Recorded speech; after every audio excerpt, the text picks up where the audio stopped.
أشهد أن محمد رسول الله.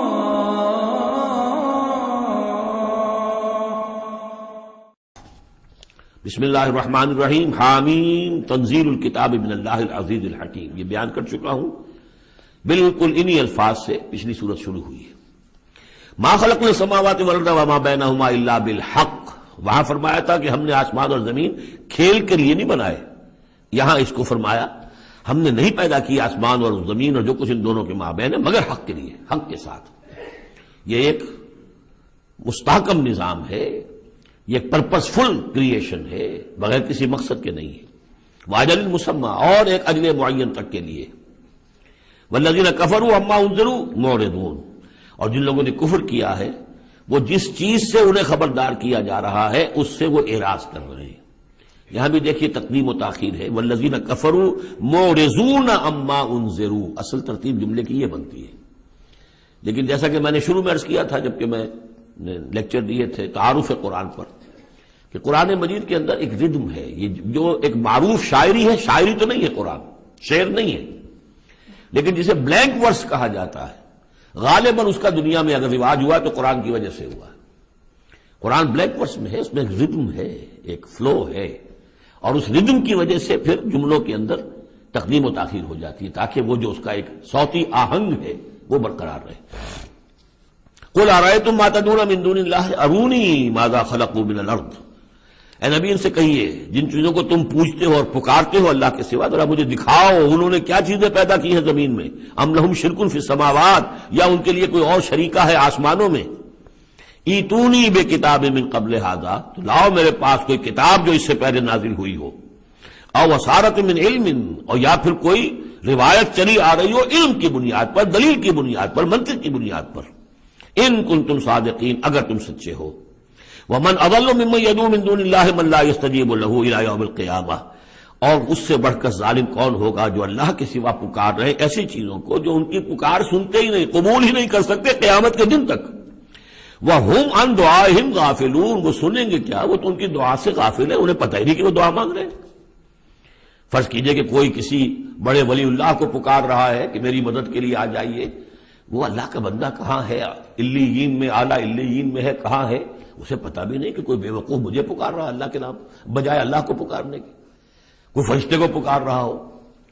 بس آگے اس سے اگلی دفعہ پڑھیں گے. وَإِذَا حُشِرَ النَّاسُ كَانُوا لَهُمْ أَعْدَاءً وَكَانُوا بِعِبَادَتِهِمْ كَافِرِينَ. صدق اللہ العظیم. ذکر ہو رہا تھا اس سورہ مبارکہ کی پچھلی آیات میں کہ ان سے بڑھ کر زیادہ گمراہ کون ہوگا جو اللہ کے سوا ایسی ہستیوں کو پکار رہے ہیں جو نہ ان کی دعا سنتے ہیں، نہ دعاؤں کو قبول کر سکتے ہیں قیامت تک، بلکہ وہ ان کی دعاؤں سے غافل ہیں، انہیں معلوم ہی نہیں ہے. وَإِذَا حُشِرَ النَّاسُ، جب لوگوں کو جمع کیا جائے گا، كَانُوا لَهُمْ أَعْدَاءً، وہ ان کے دشمن بن جائیں گے کہ تم نے ہمیں شرمسار کیا، ہماری شرمندگی کا تم سبب بن گئے، تم نے ہمیں اللہ کا مد مقابل بنا دیا. جیسے کہ حضور صلی اللہ علیہ وسلم نے ایک صحابی کو ٹوک دیا، وہ اپنے کسی گفتگو کے انداز میں، اور ظاہر بات ہے کہ ان کی نیت تو وہ نہیں تھی کہ حضور کو اللہ کے برابر کر دیں، لیکن الفاظ ایسے ان کی زبان سے نکلے، ما شاء اللہ و ما شئت، جو اللہ چاہے اور آپ چاہیں. اسی پر ٹوک دیا حضور نے، اجعلتنی للہ ندًا، کیا تم نے مجھے اللہ کا مد مقابل بنا دیا ہے. مشیت صرف اللہ کی ہے. تو یہ اولیاء اللہ، یہ فرشتے، یہ پیغمبر، اگر انہیں آپ نے اللہ کے برابر بنا دیا، ان کو پکار رہے ہیں، ان سے دعائیں کر رہے ہیں، تو یہ تو گویا کہ ان کے لیے شرمندگی کی بات ہوگی اللہ کے سامنے، تو وہ دشمن بنیں گے. وَإِذَا حُشِرَ النَّاسُ كَانُوا لَهُمْ أَعْدَاءً وَكَانُوا بِعِبَادَتِهِمْ كَافِرِينَ، اور وہ تو ان کی عبادت کا انکار کریں گے. وَإِذَا تُتْلَىٰ عَلَيْهِمْ آيَاتُنَا بَيِّنَاتٍ، اور جب انہیں سنائی جاتی ہیں پڑھ کر ہماری آیات بینات، قَالَ الَّذِينَ كَفَرُوا لِلْحَقِّ لَمَّا جَاءَهُمْ، تو یہ کافر کہتے ہیں اس حق کے بارے میں جو ان کے پاس آیا ہے، ھذا سحر مبین، یہ تو کھلا جادو ہے. ام یقولون افتراہ، کیا کہ اسے گھڑ لیا ہے، یعنی محمد صلی اللہ علیہ وسلم نے یہ قرآن خود تصنیف کیا ہے. قل ان افتریتہ فلا تملکون لی من اللہ شیئا. اے نبی ان سے کہہ دیجئے کہ اگر میں نے یہ گھڑ کر اللہ کی طرف منسوب کیا ہوتا تو تم مجھے اللہ کے پکڑ سے کچھ بھی نہیں بچا سکتے. یہ مضمون آئے گا آخری پارے میں لو تقول علینا بعض الاقاویل، بلکہ 29ویں پارے میں لاخذناہ بالیمین ثم لقطعنا منہ الوتین، کہ اگر بالفرض خدا نہ خواستہ اگر محمد صلی اللہ علیہ وسلم کوئی چیز گھڑ کر ہماری طرف منسوب کر دے تو ہم ان کا داہنا ہاتھ پکڑیں گے اور پھر ان کی رگے جان کو کاٹ دیں گے۔ ظاہر بات ہے کہ یہ صرف اس میں جو غصہ ہے وہ ان لوگوں پر ہے جو کہہ رہے تھے۔ هو عالم بما تفیضون فیہ، اللہ تعالیٰ خوب جانتا ہے جن چیزوں میں تم لگے ہوئے، جو کچھ تم کہہ رہے ہو، جو تمہارا ظاہری قول ہے اس کو بھی جانتا ہے، اور جو تمہارے دل میں چھپا ہوا اسے بھی جانتا ہے۔ کفا بہ شہیدا بینی و بینکم، اور وہ کافی ہے بطور گواہ میرے اور تمہارے مابین، وہ جانتا ہے کہ میں اس کا رسول ہوں، اس نے میرے پاس وحی بھیجی ہے۔ وہو الغفور الرحیم، اور وہ بخشنے والا ہے، رحم فرمانے والا۔ قل ما کنت بدعا من الرسل، اے نبی ان سے یہ بھی کہیے کہ میں کوئی نیا نویلا رسول تو نہیں ہوں، کوئی پہلا رسول ہوں تو نہیں ہوں میں کہ مجھ سے پہلے کوئی رسول آئے نہ ہوں۔ بہت سے رسول آئے ہیں، ہاں میں آخری رسول ضرور ہوں، لیکن میں کوئی نیا سا رسول تو نہیں ہوں کہ کوئی ایک نئی بات ہو بالکل۔ بدعت، اسی سے وہ بدعت کا لفظ بنا ہے ہمارے ہاں، جو چیز دین میں نہیں ہے اور لا کر اس کو آغاز کر دیا جائے تو در حقیقت وہ بدعت ہے۔ تو ما کنت بدعا من الرسول، جیسے کہ ہم سورہ آل عمران میں پڑھ آئے ہیں، وما محمد الا رسول قد خلت من قبلہ الرسل۔ اسی طریقہ سے عیسیٰ ابن مریم کے بارے میں آیا ہے علیہ الصلوۃ والسلام کہ عیسیٰ ابن مریم کیا ہے؟ رسول، اور ان سے پہلے بہت سے رسول گزرے ہیں۔ قل ما كنت بدعا من الرسل وما ادری ما يفعل بي ولا بكم، اور مجھے کچھ معلوم نہیں ہے کہ کیا کیا جائے گا میرے ساتھ اور کیا کیا جائے گا تمہارے ساتھ۔ یعنی اس سے مراد یہ نہ سمجھیے کہ حضور کو یہ معلوم نہیں تھا کہ آخرت میں میرے ساتھ کیا کیا جائے گا، وَلَلْآخِرَةُ خَيْرٌ وَأَبْقَىٰ، حضور کے لیے تو یقیناً آخرت جو بہت بہتر ہے، لیکن یہ کہ ابھی کیا ہونے والا ہے، کل کیا ہونے والا ہے۔ ظاہر بات ہے کہ طائف آپ گئے تھے تو بڑی امیدیں لے کر گئے تھے نا، لیکن یہ کہ وہاں جا کر جو صورتحال ہوئی گویا کہ وہ حضور کی توقعات کے بالکل خلاف تھی۔ آپ کو تو امید تھی کہ کوئی نہ کوئی بڑا جو وہاں کا سرداروں میں سے کوئی نہ کوئی اگر مان لے گا میری بات کو تو میں پھر اپنا، چونکہ مکے میں تو اب ابو طالب کا انتقال ہو گیا اور وہی دنیاوی اعتبار سے میرے لیے پروٹیکشن کا ذریعہ تھے، لہذا اب کوئی اگر بڑا رئیس اور بڑا کوئی سردار جو ہے طائف کا وہ ایمان لے آئے تو میں اپنا یہ مرکز وہاں شفٹ کر دوں، لیکن یہ کہ وہاں وہ بات پوری نہیں ہو سکی۔ تو ما ادری ما یفعل بی ولا بکم، مجھے یہ معلوم نہیں ہے کہ کیا کیا جائے گا میرے ساتھ، کیا ہوگا اور کیا ہوگا تمہارے ساتھ۔ ان اتبع الا ما یوحی الیہ، میں تو بس پیروی کر رہا ہوں اس کی جو میری طرف وحی کی جا رہی ہے۔ وما انا الا نذیر مبین، اور میں نہیں ہوں مگر کھلا خبردار کر دینے والا، بس میری حیثیت تو یہ ہے۔ قل ارأیتم ان کان من عند اللہ وکفرتم بہ، اے نبی ان سے کہیے کہ ذرا غور کرو، سوچ لو، اگر ان کان من عند اللہ، جو چیز اللہ کی طرف سے آئی ہے یہ ہے واقعتاً اللہ کی طرف سے، وکفرتم بہ، اور تم نے اس کا کفر کیا، اس کا نتیجہ کیا نکلے گا؟ یعنی یہ کہ تم سوچو، امکان تو ہے نا، تم کہہ رہے ہو کہ میں نے گھڑ لی ہے، چلیے، حالانکہ دل میں تم جانتے ہو کہ یہ گھڑی بھی کتاب نہیں ہے، اگر گھڑی بھی کتاب ہوتی، انسان کی تصنیف ہوتی تو تم بھی اس کا مقابلہ کرتے، تمہیں چیلنج دیا گیا ہے کہ اس جیسی کتاب بنا لاؤ، اس جیسی ایک صورت ہی بنا لاؤ، تو تمہارے دل میں وہ بات نہیں ہے۔ لیکن سوچ لو ذرا کہ اگر یہ شے واقعتاً اللہ کی طرف سے ہے، قل ارأیتم ان کان من عند اللہ وکفرتم بہ، اور تم نے اس کا انکار کر دیا، وشہد شاہد من بنی اسرائیل علی مثلہ، اور گواہی دے چکا ہے ایک گواہ بنی اسرائیل میں سے ایک ایسی ہی کتاب کی۔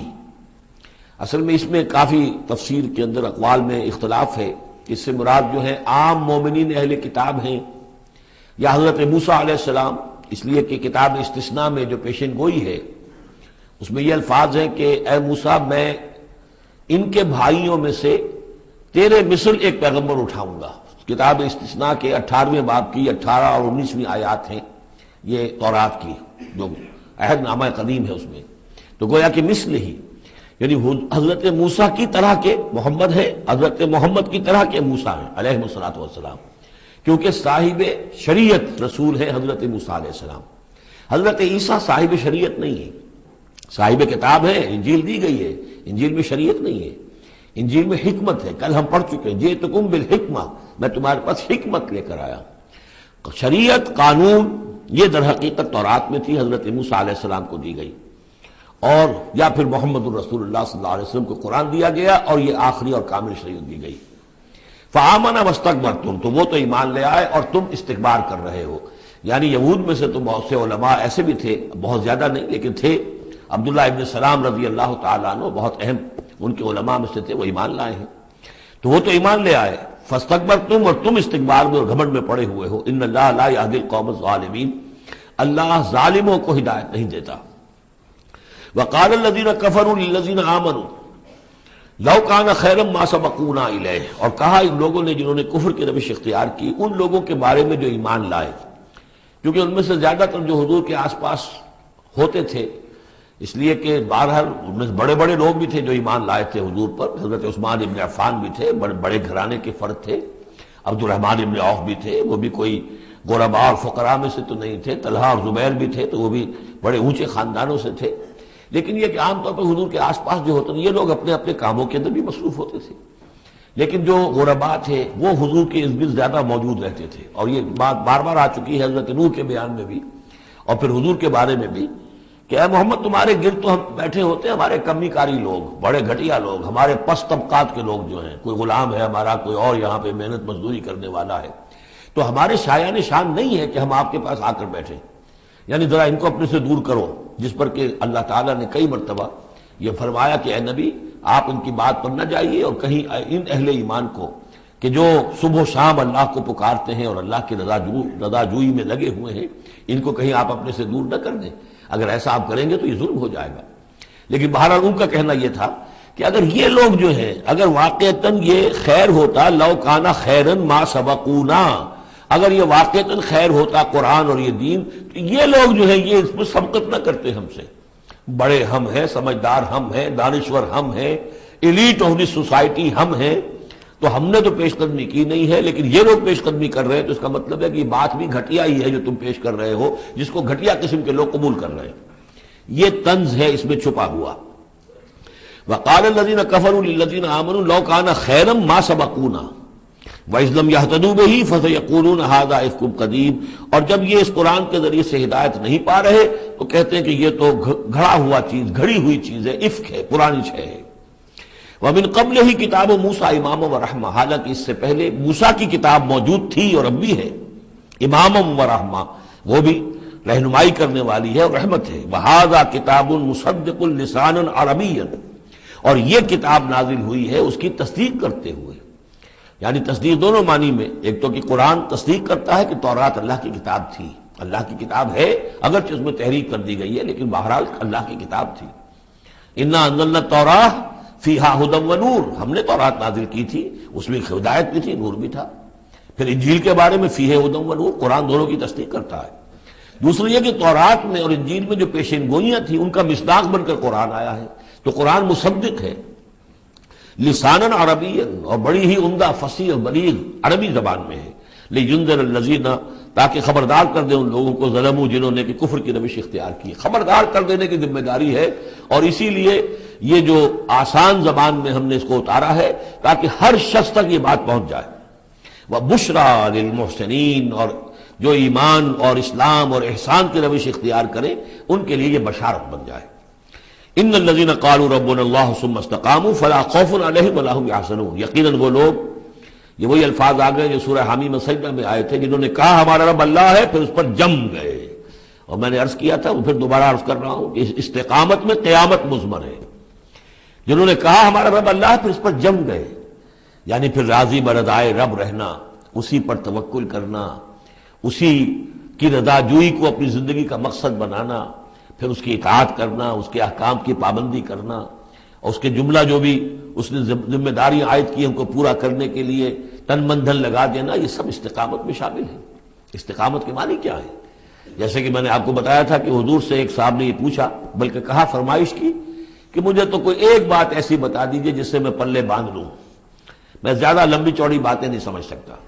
حضور نے فرمایا قل آمنت باللہ ثم استقم، کہو کہ میں ایمان لایا اللہ پر پھر جم جاؤ، ٹھک جائے تمہارا دل اس کے اوپر کہ واقعتاً پالن ہار وہی ہے، پروردگار وہی ہے، حاجت روا وہی ہے، مشکل کشا وہی ہے، اور وہ ہماری دعاؤں کا سننے والا وہی ہے۔ پھر یہ کہ اسی کے لیے انسان ہمتاً اپنے آپ کو وقف کر دے، ان صلاتی و نسکی و محیای و مماتی للہ رب العالمین۔ ان الذین قالوا ربنا اللہ ثم استقاموا فلا خوف علیہم ولا هم یحزنون، یہ استقامت والے جو ہی تو اولیاء اللہ ہو گئے نا، پھر جیسے کہ ہم نے سورہ یونس میں پڑھا تھا، الا ان اولیاء اللہ لا خوف علیہم ولا هم يحزنون الذین آمنوا وكانوا يتقون، جو ایمان لائے اور اس پر مستقیم ہو گئے، قائم ہو گئے، جازم ہو گئے، اور وہی تو اللہ کے ولی ہیں، وہی اللہ کے دوست ہیں، ان کے لیے نہ کوئی خوف ہے نہ وہ کسی حزن سے دوچار ہوں گے۔ اولئک اصحاب الجنت خالدین فیہا، وہ جنت والے لوگ ہیں، اس میں رہیں گے ہمیشہ ہمیش، جزاء بما كانوا يعملون، اور یہ جزا ہوگا ان کے اعمال کا۔ یہ بات کئی دفعہ میں نے واضح کی ہے کہ بندے کو یہ سمجھنا چاہیے، اور یہی بندے کہیں گے جنت میں داخل ہونے کے بعد بھی کہیں گے اللہ کے نیک بندے کہ ہماری یہ طاقت نہیں تھی، صلاحیت نہیں تھی کہ ہم اپنے بل پر اور اپنے اعمال کے بل پر یہاں جنت میں داخل ہو سکتے، یہ اللہ کا فضل ہے۔ الحمدللہ الذی ہدانا لہذا وما كنا لنہتدی لولا ان ہدانا اللہ، کل شکر اس اللہ کا جس نے ہمیں یہاں داخل کیا اور ہمیں پہنچا دیا یہاں تک ہماری رہنمائی فرما دی، اور ہم ہرگز ہدایت نہ پا سکتے اگر اللہ ہی ہمیں ہدایت نہ دیتا۔ لیکن اللہ تعالیٰ بار بار کہتا ہے کہ ٹھیک ہے، لیکن یہ کہ تمہارے اعمال تھے، تم نے بھی محنت کی تھی، تم نے فیصلہ کیا تھا، اما شاکرم و اما کفورا، جو ہم نے تمہیں اختیار دے دیا تھا، تم نے ہمارے شکر گزار بندے بن کر زندگی گزارنے کا فیصلہ کیا، ہم نے قدر افزائی فرمائی، ہم نے تمہیں توفیق دی، ہم نے تمہارے راستے کی رکاوٹوں کو جو ہے آسان کر دیا، لیکن یہ کہ بہرحال تمہارا عمل اس میں شامل ہے۔ جزاء بما كانوا يعملون، یہ در حقیقت بدلہ ہوگا ان کے اعمال کا۔ ووصینا الانسان بوالدیہ حسنا، اور ہم نے وصیت کی انسان کو، تاکید کی انسان کو اس کے والدین کے بارے میں احسانا، کہ اس کے ساتھ احسان کی روش، نیک سلوک، خدمت۔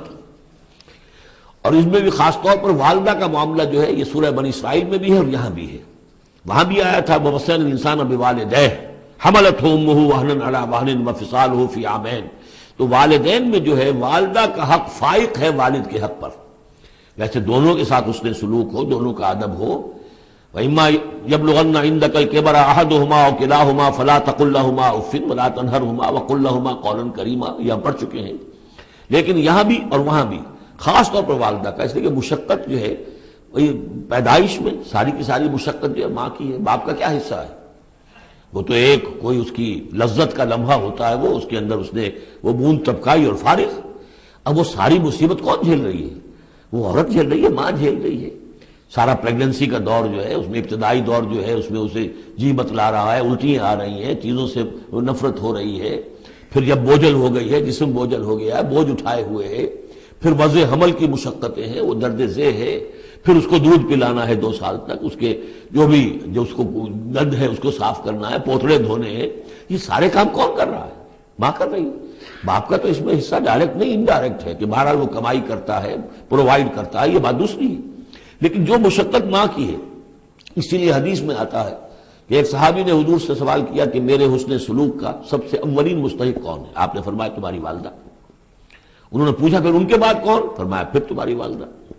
تیسری مرتبہ پھر کون؟ حضور پھر والدہ تمہاری۔ چوتھی مرتبہ جب اس نے پوچھا ان کے بعد کون، تو آپ نے فرمایا تمہارے والد۔ یعنی والدہ کا حق جو ہے وہ والد کے حق پر، یہ ہے اخلاقی حق۔ قانونی حق والد کا زیادہ ہے، اگر سیپریشن ہو جائے گی تو اولاد والد کی ہے، قانونی حق اس کا زیادہ ہے، لیکن اخلاقی حق، خدمت کا حق اور جنت جس کے پاؤں تلے ہے وہ باپ نہیں ماں ہے۔ جنت جو ہے وہ تو اس کے قدم تلے تحت اقدام الامہات، اس حوالے سے اخلاقی مقام جو ہے وہ عورت کا زیادہ ہے، ماں کا زیادہ ہے۔ فرمایا حملتہ امہ کرہا ووضعتہ کرہا، اس کی ماں نے اسے اٹھائے رکھا اپنے پیٹ میں تکلیف جھیل کر، اور پھر اس کو وضع حمل ہوا، اس کو جنا تکلیف کے ساتھ، وحملہ وفصالہ 30 شہرا، اور اس کا یہ حمل اور پھر دودھ پلانا یہ لگ بھگ جو ہے 30 مہینے ہوتے ہیں۔ حتی اذا بلغ اشدہ، یہاں تک کہ جب وہ اپنی پوری قوت کو پہنچتا ہے، بلوغت کو پہنچتا ہے، اور یہاں سے بلوغت سے مراد جو ہے وہ نفسیاتی بلوغت ہے، ذہنی اور نفسیاتی بلوغت۔ ایک جسمانی بلوغت ہوتی ہے، وہ تو 16 17 18 اس سال کے اندر آدمی جو ہے وہ پورا بالغ ہوتا ہے، لیکن جسمانی بلوغت نہیں، یہاں جو ہے 40 برس کا ذکر آ رہا ہے۔ حتی اذا بلغ اشدہ وبلغ 40 سنۃ، جب وہ 40 برس کا ہو جاتا ہے۔ سائیکولوجیکل میچورٹی جو ہے انسان کی وہ 40 برس کی ہے، یہی وجہ ہے کہ 40 برس ہی کی عمر میں جو بھی نبوت جو ہے وہ ملتی تھی، حضور کو بھی 40 برس کی۔ فلما بلغ 40 سنۃ حبب الیہ الخلا فکان یخلو بغار حرا، ایک حدیث ہے بڑی پیاری جس کی راویہ ہیں ام المومنین حضرت عائشہ صدیقہ رضی اللہ تعالیٰ عنہ، جس میں فرمایا انہوں نے کہ حضور نے مجھے بتایا کہ جب میری عمر 40 برس کے قریب ہوئی تو مجھے خلوت گزرنی محبوب ہو گئی، تنہائی میں بیٹھ کر، اور پھر آپ جا کر کئی دن کئی راتیں جو ہے غار حرا میں آپ تنہا رہتے تھے، خلوت گزری، پھر وہیں پر وہی کا آغاز ہوا ہے۔ تو 40 برس کی عمر، اگرچہ استثناءات ہیں، حضرت یحییٰ کے بارے میں ہم پڑھ چکے ہیں سورہ مریم میں، آتیناہ الحکم صبیہ، بچپن ہی میں اللہ نے انہیں حکمت عطا فرما دی، اور ان کو جو بھی وہ میچورٹی ہے اللہ نے بہت ابتدائی عمر میں عطا فرما دی۔ حضرت عیسیٰ کا معاملہ بھی ایسا ہی ہے، لیکن عام قاعدہ قانون وہی ہے 40 برس کا۔ حتیٰ اذا بلغ اشدہ وبلغ 40 سنة قال رب اوزعنی ان اشکر نعمتک التی انعمت علی وعلی والدی، تو وہ کہتا ہے کہ میرے پروردگار مجھے اس کی میری قسمت یہ بنا دے، یہ میرا نصیب فرما دے، مجھے اس کی توفیق دے کہ میں شکر ادا کر سکوں تیرے انعامات کا جو مجھ پر ہوئے اور میرے والدین پر ہوئے، وان اعمل صالحا ترضاہ، اور یہ کہ میں ایسے عمل کروں اچھے جو تجھے پسند آئیں، جنہیں تو پسند کرے، واصلح لی فی ذریتی، اور پھر یہ کہ میرے لیے میری اولاد کے لیے بھی، اولاد میں بھی میرے لیے بہتری پیدا کر دے۔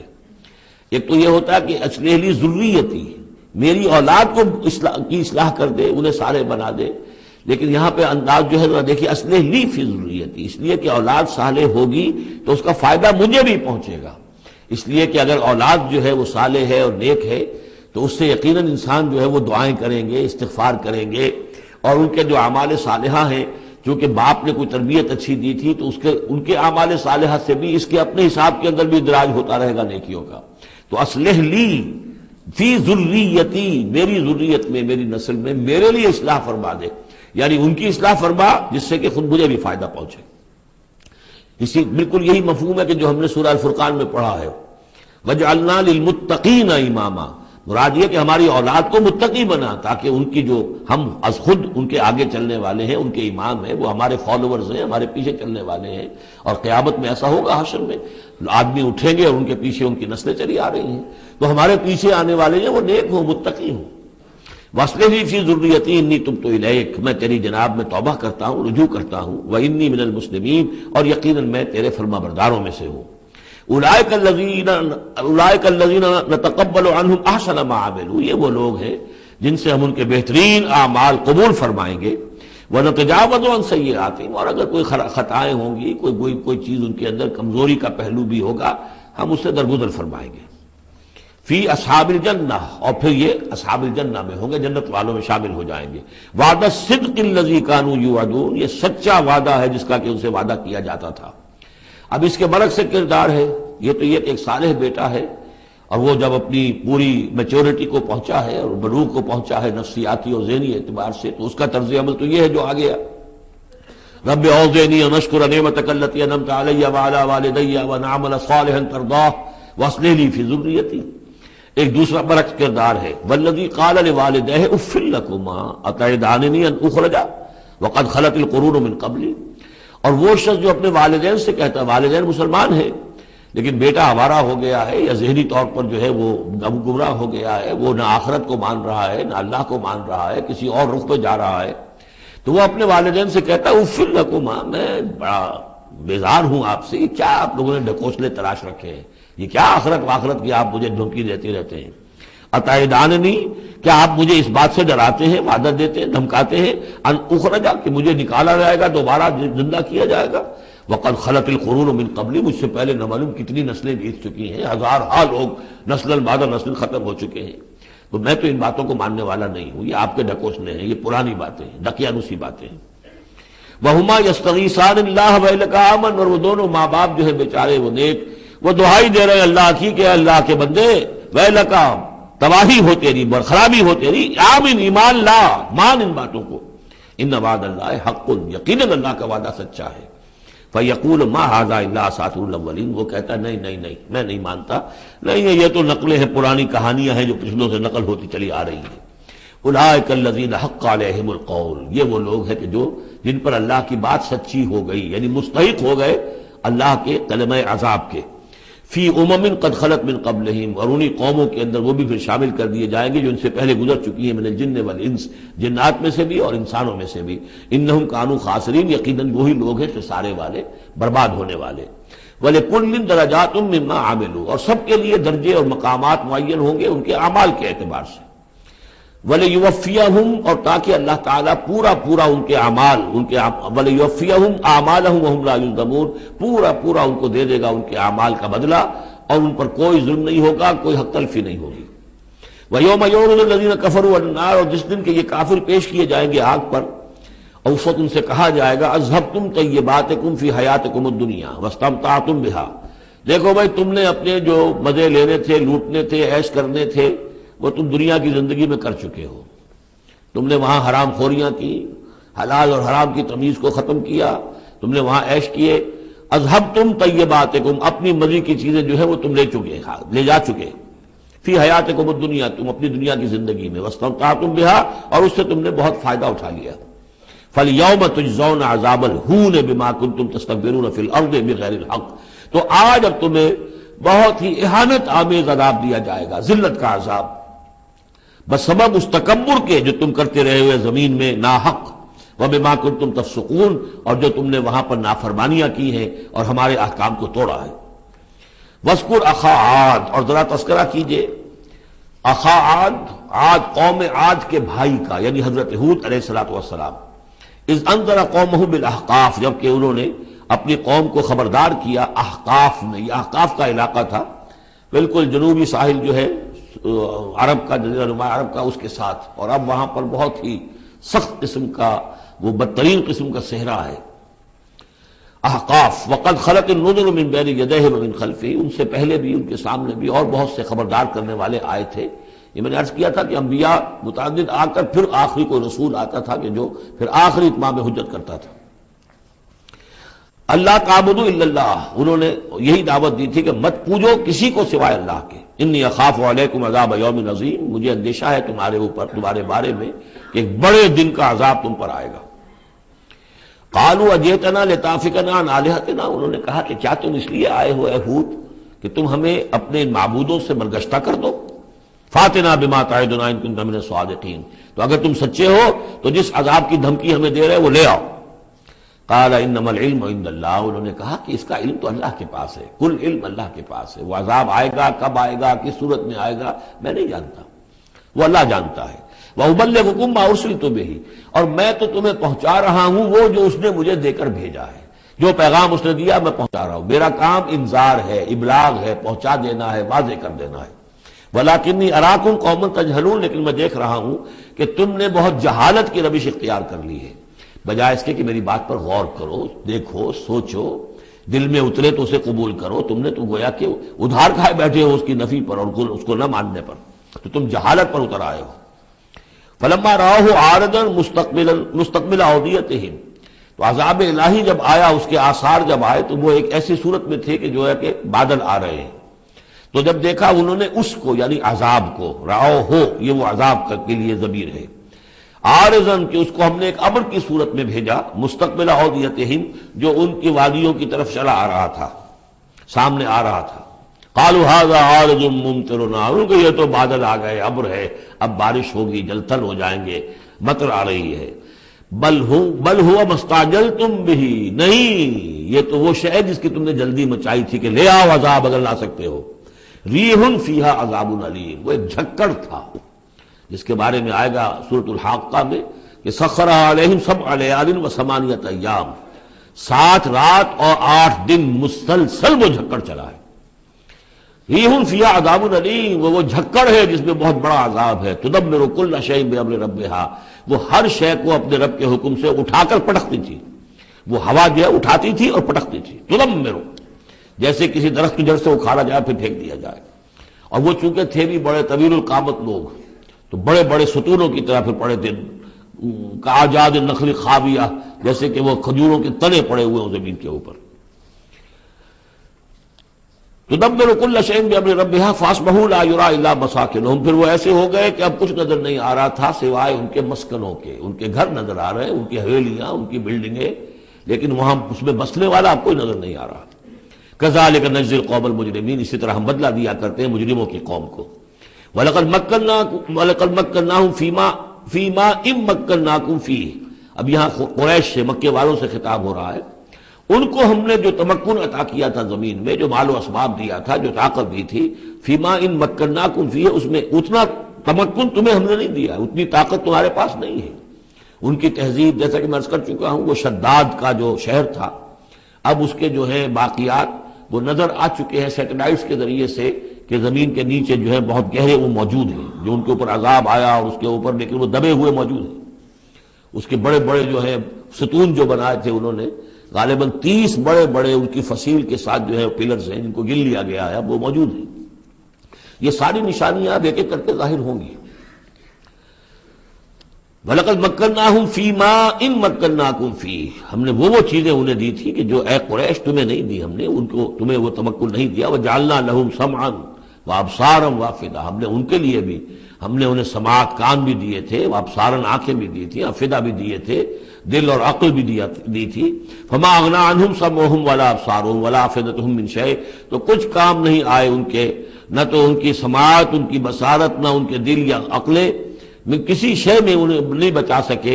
اذ کانوا یجحدون بآیات اللہ، جبکہ وہ انکار کرتے رہے اللہ کی آیات کا۔ وحاق بہم ما کانوا بہ یستہزئون، اور ان کو گھیر لیا اور ان پر الٹ پڑی وہی چیزیں جن کا کہ وہ مذاق اڑایا کرتے تھے۔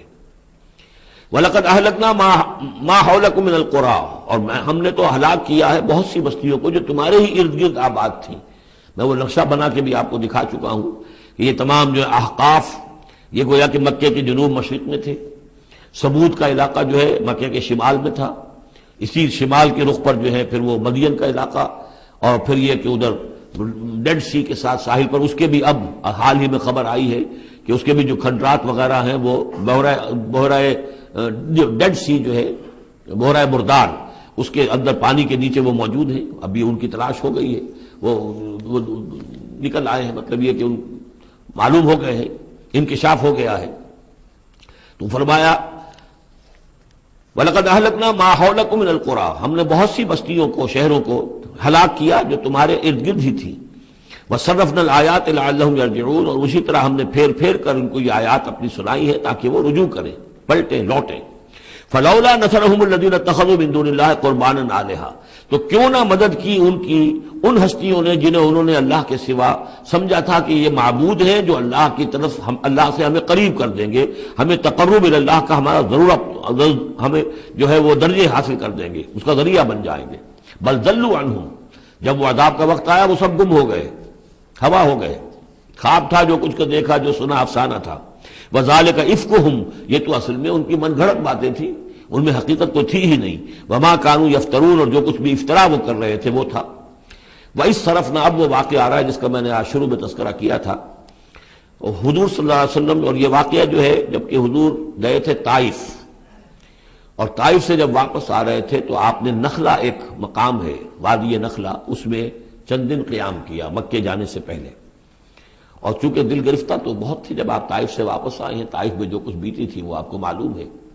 بہرحال وہاں آپ فجر کے وقت ایک روز نماز فجر کی پڑھ رہے تھے اور قرآن مجید پڑھ رہے تھے، اس میں قرآن الفجر ہم پڑھ رہے ہیں، فجر کی نماز میں طویل قرات ہوتی ہے۔ تو ایک امام، ایک مقتدی، امام تھے حضور صلی اللہ علیہ وسلم، اور مقتدی تھے حضرت زید بن حارثہ، آپ کے منہ بولے بیٹے، آپ کے آزاد شدہ غلام۔ اس وقت یہ ہے کہ وہاں سے گزر ہوا کچھ جنوں کی ایک جماعت کا، اور وہ ٹھہر گئے، ٹھٹک کر کھڑے ہوئے، اور وہ سنتے رہے قرآن، حضور پڑھ رہے ہیں وہ سن رہے ہیں۔ تو اس پر وہ ایمان لائے، اور پھر جا کر اپنی قوم میں انہوں نے فوراً تبلیغ شروع کر دی۔ تو یہ بات ہمارے لیے بڑی عبرت کی بات ہے کہ جنات کی ایک جماعت نے ایک ہی دفعہ قرآن سنا، ایمان بھی لے آئے اور فوراً مبلغ بن گئے اس کے۔ لیکن ہم جو ہے سنتے ہیں اور ایک کان سے سن کر دوسرے کان سے نکال دیتے ہیں، ہماری زندگیوں میں کوئی تبدیلی نہیں آتی۔ تو بڑا قابل غور ہے یہ مقام قرآن مجید کا۔ وَإِذْ صَرَفْنَا إِلَيْكَ نَفَرًا مِنَ الْجِنِّ، اور جبکہ ہم نے آپ کی طرف متوجہ کر دیا اے نبی جنوں کی ایک جماعت کو، یستمعون القرآن، کہ وہ قرآن سننے لگے۔ فلما حضروہ، جب وہاں وہ پہنچے، قالوا انصتوا، انہوں نے کہا چپ ہو جاؤ، خاموش رہو، سنو، توجہ سے سنو۔ اب دیکھیے جو بات قرآن مجید میں آئی ہے، وَإِذَا قُرِئَ الْقُرْآنُ فَاسْتَمِعُوا لَهُ وَأَنصِتُوا، معلوم ہوتا ہے کہ یہ وہ ان جنات میں سے تھے کہ جو طبعاً نیک تھے، شریف تھے، اس اعتبار سے ان کے اندر وہ جو مادہ تھا وہ موجود تھا، بلکہ آگے چل کر معلوم ہوگا کہ وہ حضرت موسیٰ علیہ السلام کے ماننے والے تھے، ان پر گویا کہ وہ اہل کتاب جنات تھے۔ تو انہوں نے جب سنا تو بڑی توجہ کے ساتھ جو ہے وہ سننے لگے، اور کہا خاموش ہو جاؤ، سنو توجہ سے۔ فلما قضی، تو جب وہ آپ کی قرات ختم ہو گئی، ولوا الی قومہم منذرین، تو فوراً اپنی قوم کی طرف پلٹے انہیں خبردار کرنے کے لیے۔ اور کیا کہا انہوں نے؟ قالوا یا قومنا انا سمعنا کتابا انزل من بعد موسیٰ، معلوم ہوا موسیٰ کے ماننے والے تھے. اے ہماری قوم کے لوگوں، ہم نے سنا ہے، ہم نے کتاب سنی ہے جو نازل ہوئی ہے اب موسیٰ کے بعد. کتاب جو نازل ہوئی ہے موسیٰ کے بعد وہ قرآن ہی ہے. اگرچہ ہم مانن کہہ دیتے ہیں عرفاً، وہ انجیل کو بھی کتاب، لیکن کتاب کا لفظ میں نے بارہا آپ کو بتایا ہے کہ شریعت کے لیے آتا ہے. کتاب قوانین کے لیے آتا ہے. کتب علیکم کتب علیکم کتب علیکم. نماز بھی ہے کتابا موقوتا، عدت کے لیے آیا حتی یبلغ الکتاب اجلہ. تو شریعت کے احکام کے لیے جو ہے وہ اصل میں یہ لفظ خاص ہے. تو تورات چونکہ شریعت کی حامل تھی اور قرآن پھر شریعت دوسری جو آئی ہے موسیٰ کی شریعت کے بعد وہ شریعت محمدی ہے صلی اللہ علیہ وسلم. ورنہ ظاہر بات ہے کہ ان کے علم میں ہوگا کہ حضرت عیسیٰ بھی آئے اور وہ ایک کتاب تو لائے، لیکن یہ کہ اس میں شریعت نہیں. قالوا یا قومنا انا سمعنا کتابا انزل من بعد موسیٰ مصدقا لما بین یدیہ، اور یہ تصدیق کرتے ہوئے آئی ہے اس کی جو اس کے سامنے موجود ہے، یعنی تورات. یہدی الی الحق، اور یہ رہنمائی کر رہی ہے حق کی طرف. وَإِلَىٰ طَرِیقٍ مُسْتَقِیم، اور ایسے راستے کی طرف جو بالکل سیدھا ہے. صراط مستقیم، صراط بھی راستہ، طریق بھی راستہ، سبیل بھی راستہ، سواء سبیل سیدھا راستہ، صراط مستقیم سیدھا راستہ، طریق مستقیم. یا قومنا اجیبوا داعی اللہ، اے ہماری قوم کے لوگوں، اللہ کی طرف پکارنے والے کی پکار پر لبیک کہو، مانو، ایمان لاؤ. وآمنوا بہ یغفر لکم من ذنوبکم، تو ان پر ایمان لاؤ تاکہ اللہ تعالیٰ جو ہے تمہارے گناہوں کو بخش دے. وَيُجِرْكُم مِّنْ عَذَابٍ عَلِيمٍ، اور تمہیں بچا دے عذاب علیم سے، دردناک عذاب سے. وَمَن لَّا يُجِبْ دَاعِيَ اللَّهِ فَلَيْسَ بِمُعْجِزٍ فِي الْأَرْضِ، اور جو نہیں لبیک کہتا اللہ کی طرف پکارنے والے کی پکار پر، تو وہ پھر فَلَيْسَ بِمُعْجِزٍ، وہ اللہ تعالیٰ کو ہرا نہیں سکے گا، شکست نہیں دے سکے گا زمین میں. وَلَيْسَ لَهُ مِن دُونِهِ أَوْلِيَاء، اور نہیں ہوں گے اس کے لیے کوئی ایسے اس کے رفیق اور اس کے پشت پناہ اور مددگار جو اسے اللہ کی پکڑ سے بچا سکے. أُولَٰئِكَ فِي ضَلَالٍ مُّبِينٍ، یہ لوگ تو گویا کہ کھلی گمراہی کے اندر ہوں گے. اب یہ بات جو ہے جیسا کہ میں نے اس کے تو قابل غور ہے ہمارے لیے. اب ظاہر بات ہے کہ داعی جب تک نبوت کا سلسلہ جاری تھا وہ اللہ کے نبی ہوتے تھے. اب حضور کے بعد اب داعی جو ہوں گے وہ امت میں سے ہوں گے. کوئی اٹھے گا اللہ کا بندہ، پھر دین کی دعوت دے گا، پھر قرآن کی طرف بلائے گا، پھر لوگوں سے کہے گا کہ آؤ چلو اس راستے پر چلو، اللہ کے دین کا راستہ یہ ہے. اقامت دین کی جد و جہد میں لگو، اس کے لیے اپنے تن بندھن لگاؤ. ان صلاتی و نسکی و محیایا و مماتی للہ رب العالمین. اب نبی تو کوئی نہیں آئے گا سوائے ان کے جو دجال ہیں، جھوٹے نبی ہیں جنہوں نے دعوے کیے ہیں، وہ تو چھوڑ دیجیے ان کو. لیکن نبی نہیں آنے والا، نبوت کا دروازہ بند ہو چکا. لیکن دعوت اللہ کا دروازہ بند نہیں ہوا ہے، اس کا سلسلہ بند نہیں ہوا، بلکہ اب تو اس امت کے ذمے بحثیت مجموعی کو ذمہ داری لگا دی گئی. وَكَذَلِكَ جَعَلْنَاكُمْ أُمَّةً وَسَطًا لِتَكُونُوا شُهَدَاءَ عَلَى النَّاسِ وَيَكُونَ الرَّسُولُ عَلَيْكُمْ شَهِيدًا. تمہارے ذمے ہے. كُنتُمْ خَيْرَ أُمَّةٍ أُخْرِجَتْ لِلنَّاسِ تَأْمُرُونَ بِالْمَعْرُوفِ وَتَنْهَوْنَ عَنِ الْمُنكَرِ وَتُؤْمِنُونَ بِاللَّهِ. أَوَلَمْ يَرَوْا أَنَّ اللَّهَ الَّذِي خَلَقَ السَّمَاوَاتِ وَالْأَرْضَ وَلَمْ يَعْيَ بِخَلْقِهِنَّ، کیا انہوں نے دیکھا نہیں، غور نہیں کیا؟ وہ اللہ جس نے آسمانوں اور زمین کی تخلیق فرمائی اور وہ تھکا نہیں، ہارا نہیں اس سے، ان کی تخلیق سے. یعنی جیسے کہ سورہ قاف میں ہم پڑھیں گے افعینا بالخلق الاول، کیا ہم عاجز آ گئے ایک دفعہ بنانے کے بعد؟ ہماری ساری جو بھی کریٹو ایکٹیویٹی تھی اور کریٹو پوٹینشیل ہمارا ختم ہو گیا، ایگزاسٹ ہو گیا، ہم دوبارہ نہیں بنا سکتے تمہیں. تو لم یا بخلقہن، وہ عاجز نہیں آ گیا ان کی تخلیق سے. اب اس کی جو خلاقی کی قوت ہے وہ ختم نہیں ہو گئی ہے. بقادر علی ان یحیی الموتى، تو کیا وہ قادر نہیں ہوگا اس پر کہ مردوں کو زندہ کر دے؟ بلا، کیوں نہیں، انہ علی کل شیء قدیر، یقیناً وہ ہر چیز پر قادر ہے. ویوم یعرض الذین کفروا علی النار، اور جس روز کے پیش کیے جائیں گے یہ کافر آگ پر، الیس ھذا بالحق، اس وقت سوال کیا جائے گا یہ ہے حق، یہ حقیقت ہے یا نہیں؟ تم ڈھکوسلا کہتے تھے، تم کہتے تھے کہ ایسی ہمیں دھونس دی جا رہی ہے، کوئی جہنم وغیرہ نہیں، کوئی حساب کتاب نہیں، کوئی جزا و سزا نہیں، کوئی باس بادل موت نہیں. الیس ھذا بالحق، کیا یہ حقیقت نہیں ہے؟ قالوا بلا وربنا، وہ کہیں گے کیوں نہیں، ہمارے پروردگار تیری قسم یہ حق ہے. قال فذوقوا العذاب بما كنتم تکفرون، تو اللہ فرمائے گا اب چکھو اس عذاب کا مزہ اپنے اس کفر کی پاداش میں جو تم کرتے رہے. فاصبر، اب آخری بات حضور سے، فاصبر کما صبر اولو العزم من الرسل، اے محمد صلی اللہ علیہ وسلم آپ بھی صبر کیجئے جیسے کہ ہمارے اولو العزم رسول آپ سے پہلے صبر کرتے رہے. یہ اولو العزم من الرسل عام طور پر خیال ہے کہ 5 ہیں. بعض حضرات 7 شمار کرتے ہیں، حضرت ہود حضرت صالح کو بھی شامل کرتے ہیں، لیکن 5 پر چونکہ اسی سلسلہ سور کی صورت ہے سورہ شورى جس میں 5 کا ذکر ہے۔ شرع لکم من الدین ما وصى به نوحا والذی اوحینا الیک وما وصینا به ابراہیم وموسیٰ وعیسیٰ۔ حضرت نوح، حضرت ابراہیم، حضرت موسیٰ، حضرت عیسیٰ اور حضرت محمد صلی اللہ علیہ وسلم علیہ السلام، یہ اولو العزم من الرسل ہیں۔ اور اس میں جو یوں سمجھیے کہ عزم اور صبر کا معاملہ جو ہے اس میں حضرت ایک اعتبار سے حضرت نوح سب سے آگے ہے، 950 برس تک جو ہے انہیں صبر کرنا پڑا، فلبث فیہم 1000 سنۃ الا 50 عاما۔ اور ایک ذاتی تکلیف اس میں حضرت ایوب علیہ السلام، ان کو جو کوفت ذاتی تکلیف، بیماری، نہایت ہی تکلیف دہ بیماری، تو اس میں ان کا صبر ایوب اس اعتبار سے مشہور ہے۔ فاصبر کما صبر اولو العزم من الرسل، صبر کیجئے جیسے کہ ہمارے اولو العزم پیغمبر صبر کرتے رہے۔ ولا تستعجل لهم، اور ان کے لیے جلدی نہ کیجئے۔ کیا مطلب؟ یہ خیال جو کبھی شاید حضور کے دل میں بھی آ جاتا ہو، لیکن یہ کہ دوسرے مسلمانوں کے دلوں میں آنا تو بالکل قرین قیاس ہے کہ اللہ تعالیٰ ان کو پکڑتا کیوں نہیں؟ یہ کس طریقے سے بلال کو کیسے مار رہا ہے یہ امیہ ابن خلف، اللہ تعالیٰ اس کا ہاتھ چھل کیوں نہیں کر دیتا؟ وہ تو علی کل شیء قدیر ہے۔ اور اس قوم کو کب تک یہ مہلت دی جائے گی؟ کیوں نہیں ان پر عذاب آ جاتا جیسے کہ عذاب آیا تھا پچھلی قوموں کے اوپر؟ فرمایا نہیں، ولا تستعجل۔ پچھلی سورت بھی اسی پر ختم ہوئی تھی کہ اے نبی اہل ایمان سے یہ کہیے کہ ذرا ان کو ابھی معاف کریں، ابھی ان کو کچھ عرصے کے لیے، چونکہ جو ہمارا ابھی فیصلہ جو ہے وہ یہ ہے کہ ابھی وہ وقت عذاب کا نہیں آیا ہے، تو ابھی یہ ذرا درگزر کرتے رہیں۔ وہی بات یہاں خاص طور پر واحد کے صیغے میں خطاب کر کے حضور سے کہی جا رہی ہے۔ فاصبر کما صبر اولو العزم من الرسل ولا تستعجل لهم، تستعجل لهم ان کے لیے جلدی نہ کیجیے۔ کانہم یوم یرون ما یوعدون، جس دن کے یہ دیکھیں گے اس عذاب کو، جب عذاب آئے گا تو ایسے محسوس کریں گے لم یلبسوا الا ساعۃ من نہار، کہ نہیں رہے تھے مگر دن کی کسی ایک حصے میں، ایک گھڑی دن کی صرف۔ بلاغ، یہ ہے پہنچا دینا، ھذا بلاغ، لیکن ھذا یہاں پر محذوف ہو گیا، ھذا بلاغ، بلاغ یہ پہنچا دینا ہے۔ فہل یہلک الا القوم الفاسقون، تو ہلاک تو وہی کیے جائیں گے، کون ہلاک کیا جائے گا سوائے ان کے کہ جو نافرمان لوگ تھے۔ یہاں یہ جو 8 سورتوں کا ایک سلسلہ چلا آ رہا تھا وہ بھی ختم ہوا، اور یہ کہ جو 5واں جو گروپ ہے مکی اور مدنی صورتوں کا، ان میں سے جو مکیات کا سلسلہ ہے وہ ختم ہو گیا، اور یہ 13 صورتیں ہیں، سورہ سبا، فاطر، پھر یاسین، پھر صافات، پھر صاد، اور پھر یہ 8 صورتیں، سورہ زمر، اور پھر مومن، اور پھر حامیم میں سجدہ، اور شورا، اور زخرف، اور دخان، اور جاسیہ، اور احقاف۔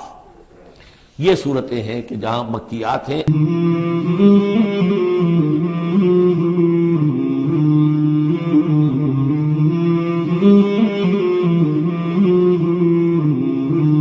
مولاي صل وسلم